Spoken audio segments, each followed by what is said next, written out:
today. Great resources, LED lighting designs for mosaics. If you're doing glass on glass, fantastic glass. So I found the possum I like, and I've charged Mr.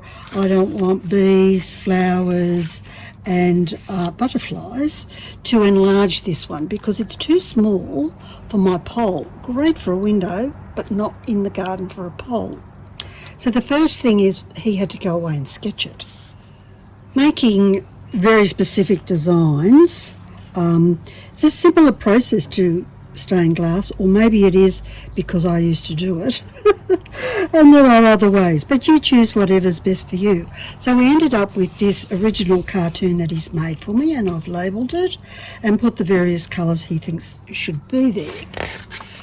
And next thing is to trace it out for a serious pattern ready for cutting or laying out or whatever it is that you want to do.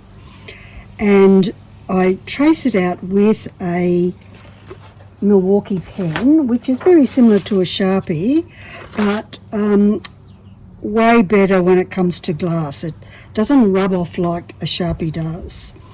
And lo and behold, these lines that the Sharpie makes are the perfect grout line.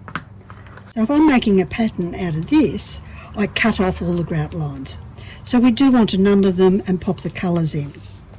The other great thing you can do, find a local laminator if you don't have a laminator. So I went down to our Office Works in Australia, and they have a laminating area where you get photos done and such.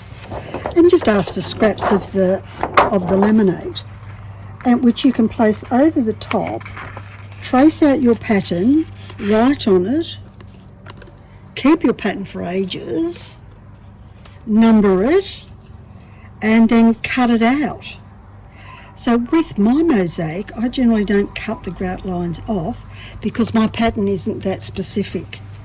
So I'm just going to cut them out as is, and then do a gentle spread and minor adjustment along the way. If you're doing this in glass and copper foil and such, it would have to be exact. So when you're cutting out your patterns and numbering them, make sure you number on the right side, because what I've actually done here is put my pattern on upside down, cut it all out, and then of course it didn't fit the pattern. So with a number 1, all those things that look like that or you can't read properly, make sure you do the right number. Anyway, so we've redone that one. Each of the patterns, number them, and you can put them away for use again later.